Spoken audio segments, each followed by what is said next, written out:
Bienvenidas y bienvenidos. Hoy vamos a ver todos los temas relacionados con grasas y aceites en el tema llamado lípidos.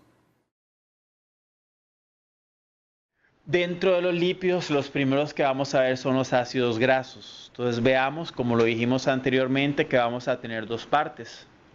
La primera, que la vamos a poner aquí en azul, es una molécula de glicerol, dentro de la cual a cada uno de estos átomos de oxígeno de la molécula glicerol, vamos a borrar aquí para que sea más claro.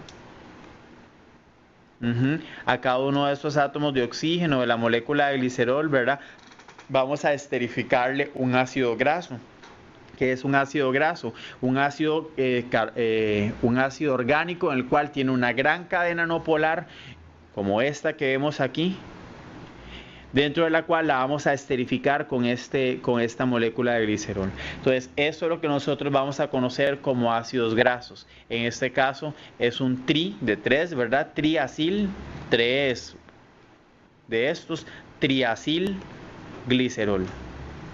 Entonces, ese triacilglicerol también le ponemos en nombre popular, ¿verdad? Como la persona los conoce más, como triglicérido. Entonces, tanto los triacilgliceroles, que son los mismos que los triglicéridos, ¿verdad? Van a ser de las grasas más comunes que vamos a tener dentro de lo que son los lípidos de los alimentos. Estos los podemos clasificar en dos.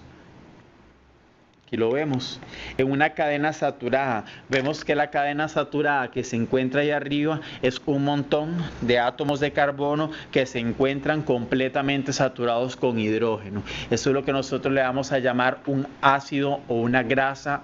Bueno, las grasas que están compuestas por ese tipo de ácidos son las grasas que nosotros le vamos a llamar grasas saturadas. Entonces son todas estas grasas, ¿verdad? Que se encuentran completamente, que su cadena de carbonos va a estar completamente, va a ser solamente enlaces simples, ¿verdad? Solamente no va a haber ningún tipo de enlace pi, solamente enlaces sigma, ¿verdad? Enlaces simples. Y en este segundo caso vamos a tener las grasas insaturadas, donde ya empezamos a tener las primeras insaturaciones. Aquí, aquí, aquí y aquí. Entonces todas esas grasas donde ya hay un enlace doble, que obviamente para poder quitar un enlace doble, o más bien para poder poner un enlace doble, tenemos que quitar átomos de hidrógeno, son grasas insaturadas en hidrógeno y son grasas que más adelante vamos a ver porque son más recomendables en la dieta. Estas grasas insaturadas pueden ser cis o pueden ser trans. Esto de cis o trans se refiere propiamente a la isomería de la grasa, si está en posición cis o está en posición trans. Más adelante vamos a ver el porqué del término de las grasas trans, que es tan común, ¿verdad? En los alimentos, no contiene grasas trans o sí contiene, bueno, por lo general obviamente la industria va a buscar poner no contiene grasas trans, ¿verdad? Porque son grasas a las cuales se les ha... la palabra trans en las grasas se ha ido satanizando poco a poco conforme ha ido pasando el tiempo, pero más adelante vamos a ver por qué estas grasas, cuál es la diferencia entre esas grasas insaturadas cis y esas grasas insaturadas trans. Aquí además vamos a tener un montón, ya vimos que los ácidos grasos se componen de ácidos grasos. Aquí vamos a tener cada uno de los ácidos grasos con su nombre trivial, o sea, el nombre con el que se conoce, el nombre más común, ¿verdad? Digámoslo así, el nombre vulgar, y el nombre científico, el nombre que fue puesto por la IUPAC, que es el nombre sistemático. Entonces vamos a tener grasa butírica, ampliamente encontrada en la leche, ¿verdad? Y que ampliamente también encontrada en la mantequilla, que es una grasa de una cadena bastante pequeña, es una grasa de 4 carbonos. Esta es la única estructura que vamos a dibujar. Esta que estoy poniendo en color rojo aquí, que vamos a poner el primer grupo metilo, ¿verdad? Que va a estar, el primer grupo metilo va a estar ligado, vamos a borrarlo para que se vea mejor aquí en la fórmula, pero este primer grupo metilo va a estar enlazado a un segundo carbono, que al mismo tiempo va a estar enlazado a otro segundo carbono, por eso vemos que se encuentra este 2 que tenemos aquí, ¿verdad? En esta parte. Vamos a borrarlo para que se vea mejor. El 2 que se ve ahí en la estructura. Entonces tenemos un grupo metilo terminal, 2 carbonos y a lo último aquí en la estructura, la estamos dibujando aquí arriba, un grupo carbonilo y su OH. Entonces, ¿cuántos carbonos va a tener esta grasa? 1, 2, 3 y 4. Esa es la primera grasa que vamos a encontrar, la grasa butírica, la grasa de 4 carbonos. Es una grasa muy pequeña. ¿Cuál es? ¿Y qué quiere decir que sea una grasa tan pequeña? Que es una grasa muy volátil. Son ácidos grasos que empiezan a volatilizarse y que cuando nosotros vemos que se empiezan a volatilizar, los empezamos a percibir con el aroma, ¿verdad? Los empezamos a percibir en la nariz. Entonces, como son tan volátiles y los percibimos en la nariz y se encuentran tanto en la leche, esos son los ácidos grasos que hacen que la leche huela como a grasa, ¿verdad? La leche tenga ese olor característico como a grasa, la leche sobre todo cuando no se le ha quitado, cuando es leche entera propiamente. Veamos adicionalmente que el pasar de esta grasa, que es la grasa butírica, a la siguiente grasa, que es la grasa, es el que se encuentra el ácido graso caproico, y al pasar al caprílico y al pasar al cáprico, vamos pasando de 2 a 4 a 6 a 8 a 10 y así sucesivamente, y nunca pasamos ni por 5 ni por 7 ni por 9. Todos los ácidos grasos que se vayan a dar o que se vayan a formar dentro de los animales o principalmente dentro de los animales van a todos los ácidos grasos, ¿verdad? Que se formen metabólicamente, realmente es lo que queremos decir aquí, se van a formar por rutas metabólicas parecidas, donde la acetilcoenzima A juega un papel bastante importante. Entonces, cada uno de estos ácidos grasos van a empezar a formarse en forma de cadenas, de 2 en 2, 2, 4, 6, 8 y de ahí para adelante, ¿verdad? Perdón, 4, 6, 8, 10 y de ahí para adelante. Entonces, eso tiene razones metabólicas de ser. Cada uno de estos ácidos grasos, algo que es extremadamente importante es que en la medida que vamos agregando, por ejemplo, aquí arriba en la estructura que teníamos, vamos a ver la estructura que tenemos aquí arriba, vamos a borrarle los numeritos. Tenía 4 carbonos porque era grasa butírica, donde le ponemos otros 2 más, va a tener 6, va a ser caproico. Otros 2 más va a ser caprílico. Otros 2 más va a ser cáprico y así sucesivamente. En la medida que esta va creciendo la posibilidad de que se empiece a dar interacciones de tipo London, fuerzas de London, entre una molécula de un ácido graso y otra molécula de otro ácido graso.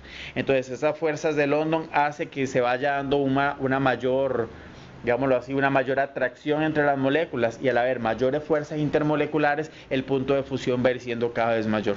Esa es la razón por la cual nosotros podemos ver aquí que la grasa butírica a menos 9 grados, a menos 5,9, perdón, es el punto de fusión.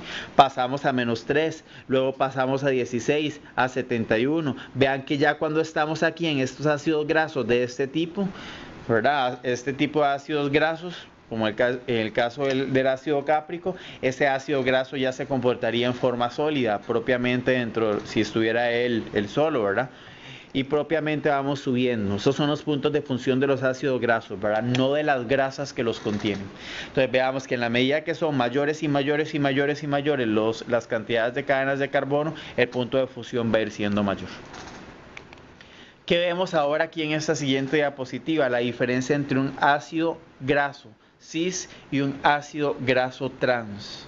Entonces veamos que ahí está el doble enlace subrayado. Veamos que adicionalmente tiene estos simbolitos color morado, que ahorita vamos a ver por qué los pusimos. Eso lo vemos un poquito más adelante.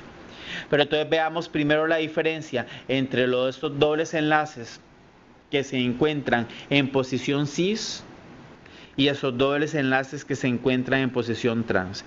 Aquí abajo yo los voy a dibujar como es un doble enlace en posición cis de esta forma.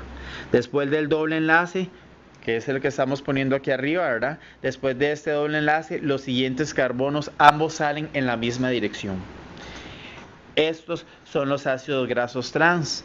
Después del doble enlace, los dos carbonos que salen en direcciones contrarias. Entonces, eso hace que la forma que adopte un ácido graso cis y la forma que adopte un ácido graso trans sea completamente diferente. Entonces, veamos que un ácido graso cis, aquí lo voy a poner en color azul, va a adoptar esta forma. Una forma que no es recta, una forma que no es lineal. El ácido graso trans sí va a adoptar esta forma.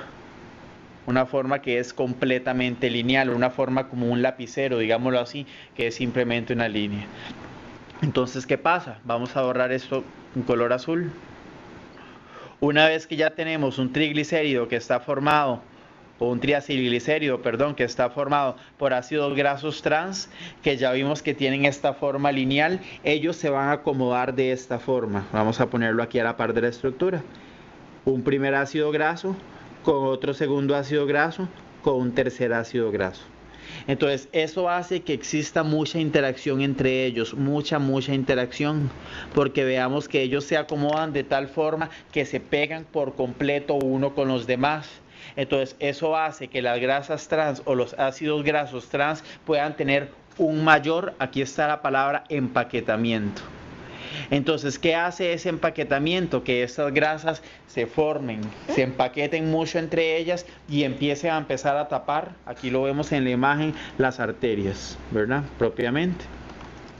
Aquí lo vemos en la imagen, color rojo. Y esa es la razón por la cual a nosotros, desde el punto de vista nutricional, nos dicen que las grasas trans no son aptas para el consumo. Y es algo real, ¿verdad? Los ácidos, en el caso de los ácidos grasos cis, vamos a borrar esto, los trans. En el caso de los ácidos grasos cis, vemos que el empaquetamiento es diferente, ¿verdad? Aquí hay un primer ácido graso. Aquí estaría el segundo. Aquí estaría el tercero, tal vez para el otro lado. Entonces, ¿qué pasaría? Se vuelve mayor volumen por menor cantidad, o sea, la densidad es menor, digámoslo así, el empaquetamiento realmente, que es la palabra adecuada, va a ser menor. Entonces son grasas que no suelen depositarse propiamente en el cuerpo tanto como se depositan las grasas trans, sino son grasas que tienen mayor movilidad dentro del tracto sanguíneo. Entonces son grasas, esa es la razón por la cual las grasas cis y las grasas trans son, desde el punto de vista nutricional, recomendadas de diferente forma, de acuerdo a la estructura que éstas tienen. Entonces, a esta posibilidad de tener dos, tanto cis como trans, es a lo que nosotros le llamamos, aquí está la palabra isomería. Estos que se encuentran aquí abajo, estos peces que estamos poniendo, más adelante vamos a ver por qué, o simplemente podemos decir que la diferencia entre los ácidos grasos trans y los ácidos grasos cis han hecho que estos animales, los peces, tengan una gran cantidad de ácidos grasos insaturados, que más adelante vamos a ver por qué, o vamos a ver más adelante varios de los ácidos grasos que se encuentran en los peces, porque estos peces al vivir, aquí lo vemos, aquí está este pez, al vivir en un ambiente tan frío, o sea, están sumergidos en el agua y en ambientes tan fríos, ocupamos que estos ácidos grasos o la grasa de los peces se mantenga a temperaturas muy bajas en forma líquida. ¿Qué quiere decir eso? Que ocupamos ácidos grasos con una gran cantidad de insaturaciones. Entre mayor sea el número de insaturaciones, el punto de fusión de la grasa va a ser menor. Eso quiere decir que los ácidos grasos que tienen varias insaturaciones, que más adelante los vamos a ver, tienen menores puntos de fusión y a temperaturas muy bajas se mantienen en estado líquido. Y eso es lo que ocupamos en el caso de un pez que va a vivir a temperaturas tan bajas. Adicionalmente, aquí arriba tenemos otro término que no hemos dicho, reactividad. Y aquí tenemos estos colores morados, ¿verdad? Que vimos aquí.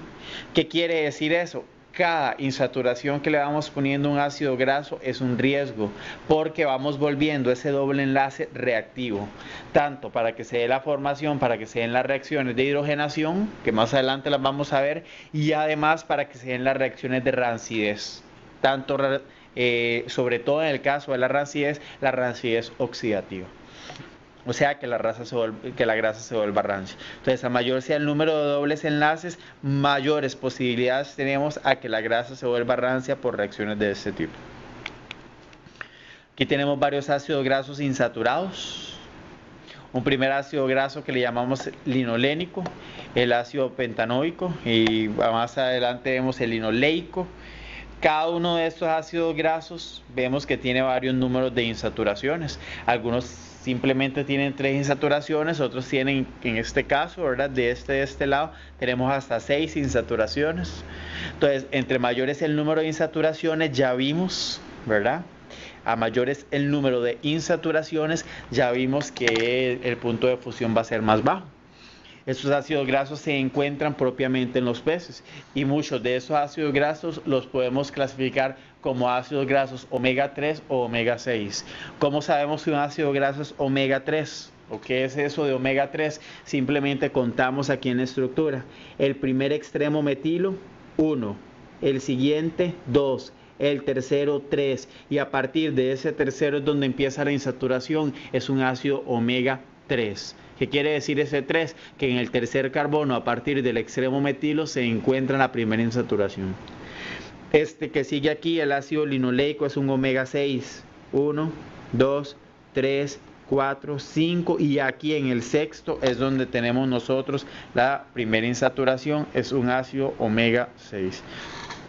Entonces hemos visto muchas veces que, o nos han dicho muchas veces que el ácido, que el famoso ácido, que la grasa de los que vienen en los pescados, ¿verdad? En el bacalao son fuentes de omega 3 y omega 6, por supuesto, ¿verdad? ¿Por qué? Porque vamos a tener que este tipo de ácidos grasos, ¿verdad? Con insaturaciones, ocupamos que se encuentren dentro de los pescados para que los pescados puedan mantener la grasa en forma líquida a bajas temperaturas. Entonces, tanto los pescados, ¿verdad? Como también otro tipo de alimentos, más adelante vamos a ver cuáles, o vamos a poder ver cuáles son fuentes de omega 3 y omega 6. Aquí tenemos varios ácidos grasos. Vamos a borrar aquí que quedaron estas pintitas. Un perfil de ácidos grasos en cada uno de los alimentos. Notemos aquí una cosa que es muy importante. Aquí vemos que la mantequilla, de todos estos productos que tenemos aquí, aceite o ácidos grasos que se encuentran en el algodón, en la grasa en la manteca de cacao, en el aguacate, en el maní, en el aceite de canola y todos esos aceites que tenemos aquí. Más adelante aparecen otros. Va a tener diferentes tipos de ácidos grasos dentro de su composición. Veamos que la mantequilla, que es un derivado de la leche, ¿verdad? A diferencia de la margarina, que no es un derivado de la leche, eso lo vamos a ver más adelante, sino que es un derivado de un aceite, sí tiene, en el caso de la mantequilla, un contenido en ácidos grasos de 4 carbonos. Ya vimos que esos ácidos grasos de 4 carbonos están relacionados, o más bien se encuentran en altas cantidades en la leche. Adicionalmente veamos que aceites como el aceite de maíz, aquí se encuentra. Cada uno de estos ácidos grasos se interpreta de esta forma. 4,0 o 4,0, ¿qué quiere decir? Que es un ácido graso de 4 carbonos sin ninguna insaturación, o sea, 0 enlaces dobles. O sea, todos los enlaces son enlaces simples, un ácido graso completamente saturado. Este que sigue aquí sería de 6 carbonos completamente insaturado. Hasta aquí, ¿verdad? Tenemos hasta el 18. Entonces, todos estos que están aquí, que son 0,0, es que tienen 0 insaturaciones. O sea, todos los enlaces son sencillos. A partir de ahí vamos a tener ácidos grasos de 18 carbonos con una insaturación, con 2 insaturaciones, con 3 insaturaciones. Entonces, veamos que un aceite tan noble como el aceite de maíz va a tener poca cantidad de grasa saturada, apenas un 6%, ¿verdad? Bueno, esto no necesariamente tiene que cerrar en 100, ¿verdad? Pero un 6% en ácido palmítico, ¿verdad? Que es un ácido pues, relativamente pequeño, de 16 carbonos, bueno, o mediano, digámoslo así, de 16 carbonos, pero apenas es un 6%, un 2% en un poquito más grande, pero vemos que tenemos un 35% y un 52% en grasas insaturadas. Entonces son esos tipos de aceites, ¿verdad? El aceite de maíz, que es un aceite ampliamente recomendado para la cocina o para las frituras o como fuente de aceite. Porque principalmente por eso. ¿Por qué? Porque tenemos grandes cantidades de insaturación dentro de su composición. Veamos un aceite tan maravilloso como el aceite de oliva. 75% o un aceite en ácido graso con insaturación, y apenas un 3% o un perfil y un 12% en otros aceites con tan saturados, ¿verdad? Entonces veamos ese 75%, e inclusive veamos este 7% que está aquí. hace que esos aceites sean ampliamente recomendados para el consumo. Lo contrario pasa, vamos a poner un color rojo con una grasa como la manteca de cerdo. 26%, 14%, ¿verdad? Que ya son números mayores que los que acabamos de ver anteriormente. Y veamos un 44% en este caso y un 9% en este caso. Veamos otros aceites, bueno, como el aceite de palma, que inclusive vemos que es un 18%, perdón, un 52% en ácido graso palmítico, y de ahí viene el nombre. Entonces veamos que dependiendo del tipo de grasa, obviamente la composición va a ir siendo diferente, y más adelante vamos a ver que eso nos da a nosotros unas características funcionales completamente diferentes entre los ácidos grasos que componen las grasas. Esperamos que todos estos contenidos relacionados con los lípidos sean de su provecho.